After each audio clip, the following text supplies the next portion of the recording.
Buenos días, jóvenes de segundo año de secundaria del Colegio San Juan Bosco. Bueno, en esta oportunidad con el curso de sociales. A ver, nuestro tema de la semana, la sociedad inca. ¿No? Hemos visto sobre la organización social incaica que se basó en la representación de un orden divino en la tierra, encarnado en el Inca, quien como hijo del sol se encontraba por encima de todos los mortales. Hemos hablado, ¿no?, sobre el Inca, ¿no? En primer lugar, que habíamos dicho que el Inca era considerado el hijo del sol, ¿sí? También hemos dicho que es la máxima autoridad del imperio.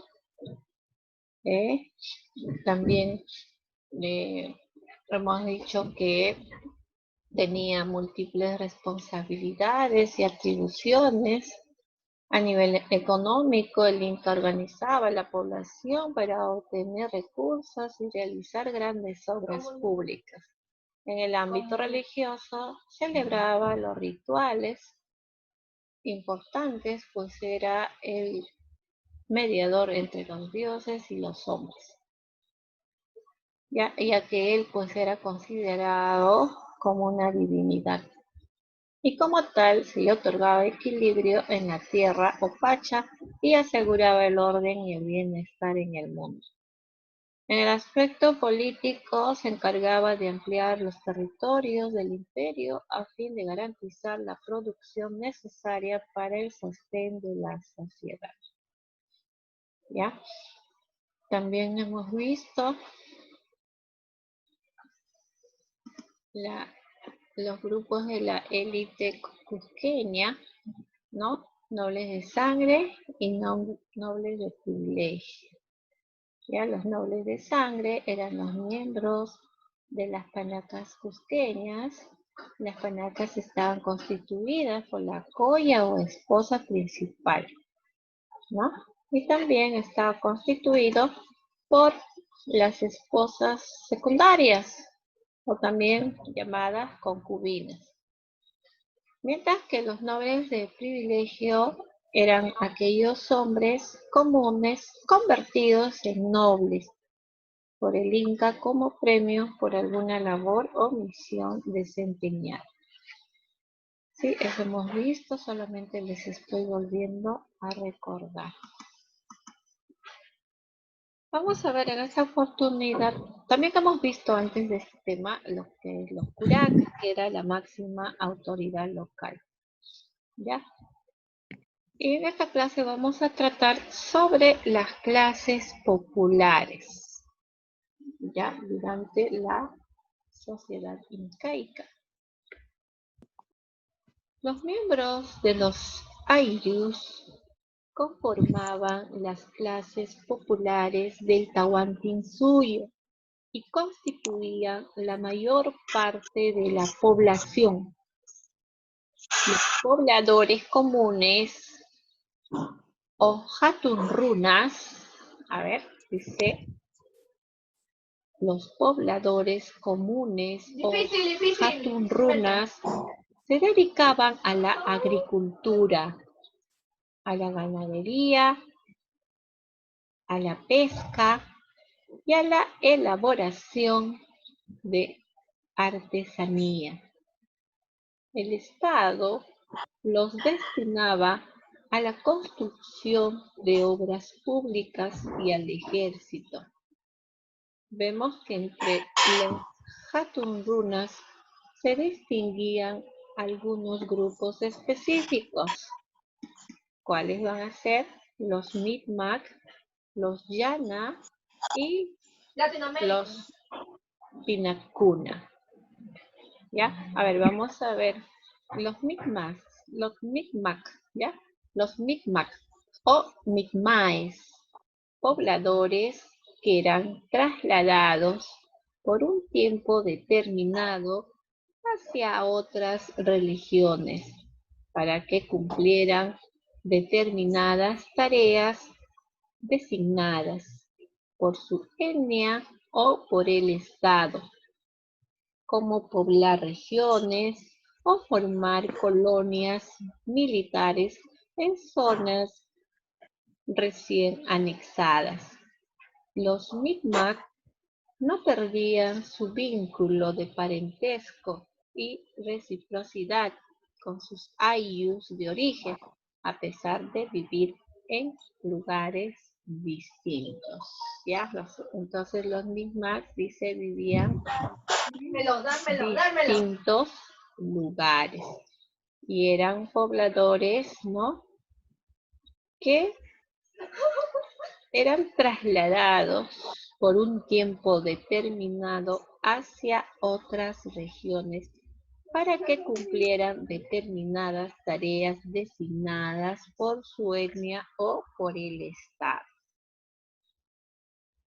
Otro es los llanas o yanaconas, pobladores a quienes se apartaba de sus grupos de origen para que realizaran una serie de tareas a tiempo completo.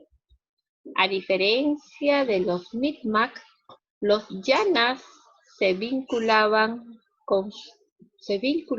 de su ayllu y pasaban a depender directamente del Inca.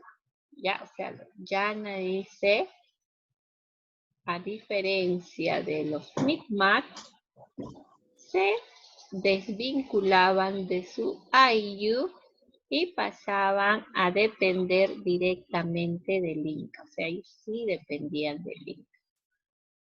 Y tenemos a los Pinacuna, o también llamados piñas, que eran los prisioneros de guerra que pasaban a depender del Inca en condición de esclavos. Era el grupo menos privilegiado de la pirámide social incaica, ¿ya? Entonces hemos visto las clases populares, ¿no? Hemos visto quiénes eran los Hatun Runas, ¿ya? Volvemos a repetir, ¿ya? Se dedicaban, eran los pobladores comunes que se dedicaban a la agricultura, a la ganadería, a la pesca y a la elaboración de la artesanía. Entre los Hatun Runas se van a distinguir, dentro de ellos van a estar divididos en Mi'kmaq, en llanas y en pinacunas. Ya hemos visto que eran los Mi'kmaq, los llanas y los pinacunas. Ahora vemos, por ejemplo, en lo que fue la mujer dentro del imperio del Tahuantinsuyo. Las mujeres desempeñaron roles importantes en la sociedad incaica. En la leyenda de los hermanos Ayar, por ejemplo, Mama Huaco cumple un activo papel de guerra, mientras que Mama Opio, en contraposición, cumple el rol de mujer hogareña. Ambos modelos de mujer fueron comunes en la vida social incaica. En el plano político, las joyas o esposas principales del Inca salían a asumir roles de gobierno desde el Cusco durante la ausencia del Inca. Se conoce también el uso de las capullanas, curacas mujeres de las etnias de Piura. Otro grupo de mujeres socialmente significativo lo constituían las aclias, quienes vivían recluidas en el Aguiahuasi bajo el mando de las mamaconas. Aprendían a elaborar textiles y a preparar chicha, elementos de gran valor ritual en los Andes. El Inca podía casarse con ellas o entregarlas como esposas a los señores con los que establecía vínculos de parentesco. Algunas patrias pertenecientes a la nobleza eran consagradas de por vida al culto del sol. Ya, ahí por ejemplo tenemos, ¿no?, a la Coya, como anteriormente les mostré en la clase. Ve, acá tenemos al Inca, al Auqui. ¿A quién se le llamaba Auqui? A ver, jóvenes. ¿Quién era el Auqui?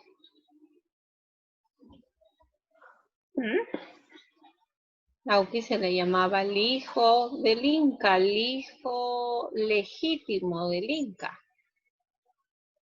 ¿Ya?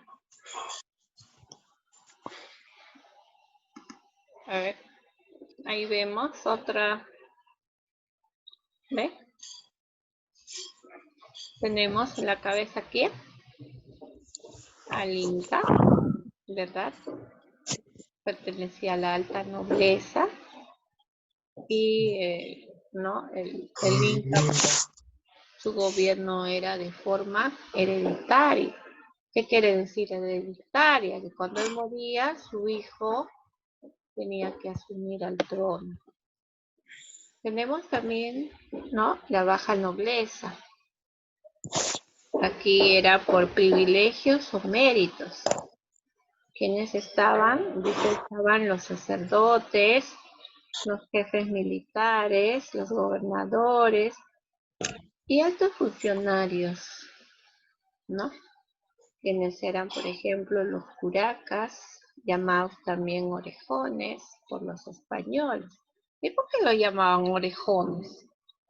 Porque como les dije la clase anterior, los curacas estaban en cada uno de los territorios del Tahuantinsuyo. Ellos oían, escuchaban todo lo que pasaba a su alrededor y le llevaba información al Inca de todo lo que ocurría, de todo lo que escuchaba. Al Inca le ponía al tanto, pues que se llamaban orejones. También tenemos en la otra escala a los artesanos y campesinos, ¿no?, que eran la inmensa mayoría del pueblo. Vivían y trabajaban agrupados en ayllus, ya que era la inmensa mayoría, dice, del pueblo. Tenemos a los siervos, también llamados yanaconas, ¿ve? Prácticamente esclavos del Estado de por vida y hereditariamente. ¿Ya? Y hemos visto también que los yanaconas, ¿no?, se dividían en Mi'kmaq, en llanas y en iñacunas. Ya hemos visto en qué se diferencian cada uno de ellos. Ya, entonces, también podemos hablar algo muy importante dentro de lo que se daba dentro de la sociedad inca. Por ejemplo, de los pescadores. A ver, vamos a ver. A lo largo de la costa, la población dedicaba a la pesca, ¿no? La población, dice, se dedicaba a la pesca. Estaba organizada en ayllus diferentes a los de los agricultores. Los pescadores vivían en poblados cercanos al mar y en la vecindad de las lagunas. Tenían sus propios jefes étnicos, pero todos pescadores y agricultores. Dependían de un curaca principal. Las relaciones con los agricultores eran estrechas, pues les permitía tener acceso a la producción del valle. Al ser pescadores especializados, no poseían tierras de cultivo, se dedicaban a secar y salar el pescado, que era materia de trueque con los habitantes de la sierra. ¿Ve? O sea, dice que ellos, los pescadores, ¿no? Dentro de la sociedad inca, solamente se dedicaban a pescar. ¿Ve? Y mayormente, dice, estos pescadores vivían, ¿no? En los lagos, alrededor de los lagos, o en lugares cercanos al mar. No poseían tierras. ¿Por qué? Porque ellos solamente su trabajo exclusivo era pescar y hacer secar el pescado, ¿ya? Y no hacer un trueque, un intercambio con, en especial con lo que es la región de la sierra. ¿Ya, chicos? Entonces, hemos visto puntos muy importantes en lo que concierne a la sociedad incaica. ¿Ya?